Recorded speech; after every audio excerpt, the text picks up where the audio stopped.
talked about in-base throws, then standing throws, and then hopping to drop and block throws. We're just going to kind of progress it on now into what I call run-off throws. So effectively it's what you would consider to be a three-step throw or three-stride throw, as some people call it. One of the things that I see a lot of people doing, which is an error in my view, is because they start in a static position, their first movement, they lean forward to generate momentum. So they lean on the left side to try and extend off it, and then go into the back foot contact, and then obviously the block. So what we do is we kind of dribble into it. Obviously sprint coaches talk a lot about kind of dribble runs where they do, you know, low grade kind of contacts on the floor before they accelerate away. So we in our event in javelin throwing, you know, we want to start in a dribble fashion, just to generate a little bit of momentum before we go into the run-off contact and then the throw. So effectively it's a three-step throw. I call it a run-off throw. We'll watch a set and then I'll maybe comment on it. But yeah, fundamentally we're trying to get into exactly the same position that we were in on the in-base throw, standing throw, and the hop to drop block throw.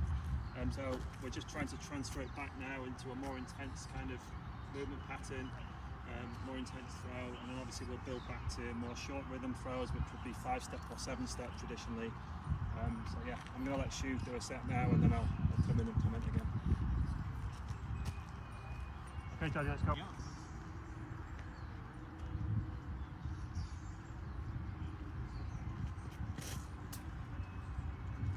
Let's just do 4, Jazzy.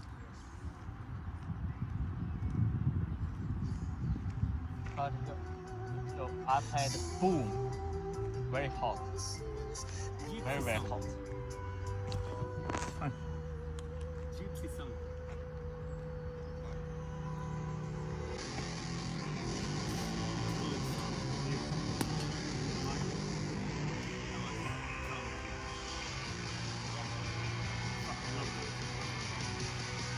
Live in San Diego when we go there.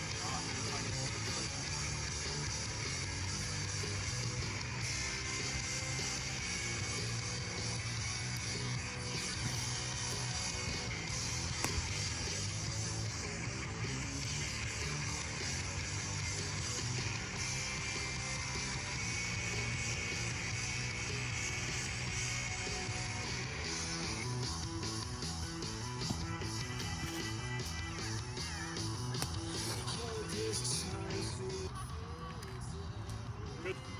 Okay, one of the things that we typically see on this particular exercise is, because we get this kind of forward leaning of the athlete to try and generate some momentum where all the weight is on the front leg, the right foot, or for a right-handed throw, the right foot gets left behind, and because of that it takes longer to get from this position into an advanced position where we want it to be.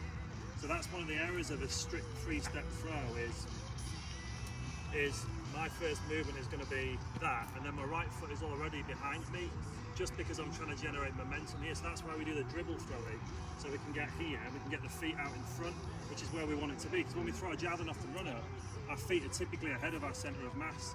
So it's really important that when you set up the run-off throw, that you set it up with a few kind of little dribble steps, just to generate a little bit of momentum, a little bit of ground contact, and then get moving forward. In terms of the right foot, some of you would have seen my previous Instagram post where I'll talk about the extend, push and lift off, which is extend the right, push off the ground, and then lift it into the position that you want it to be in at the run-off contact. My big philosophy is it should be underneath the right hip for a right-handed thrower, underneath the right hip. So when the left foot hits, let me try and demonstrate, it's here, so it can then go ahead of the right into the back foot contact and throw. So it's really important, even on this drill, even on this exercise, that working the feet in synergy.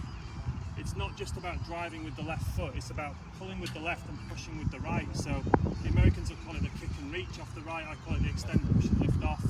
It's just semantics, it's the same thing. But fundamentally, you've got to be active with the right foot prior to the run-off contact. Again, for a right-handed throw, you've got to be active with the right foot prior to the run-off contact. It's fundamentally important. Otherwise, not only is it mechanically disadvantageous for the right to get stuck behind, there's also an increased risk of injury as well, because you're putting a lot more force through the right adductor, the right groin area, which is already a vulnerable area for a javelin thrower anyway, because we're running in a side-on motion. So it's really important that you're just very active on the floor. As we increase the intensity, the shearing force will increase, so it's even more important that you're active so you can get the feet into the right position. Okay, so that was pretty good from Shu. You've seen some throws from him there. It's very low intensity for him. Obviously he's good off the back of the run-up, but you can see that he's very light on his feet and he's trying to be active and he's trying to set himself up back so he's not leaning on his front side and creating problems for it, because it becomes like a seesaw. It's like lean on the left to generate momentum, and then you're like, oh no, I need to get back here. So you swing the right leg through, and then it becomes like a pendulum and you end up too far back. So just bear that in mind when you're doing your run-off throws, or what you would consider to be 3-step throws. Yeah, I call it run-off because there's a dribble, so it's not a strict 3-step, so it's just a run-off throw. Okay.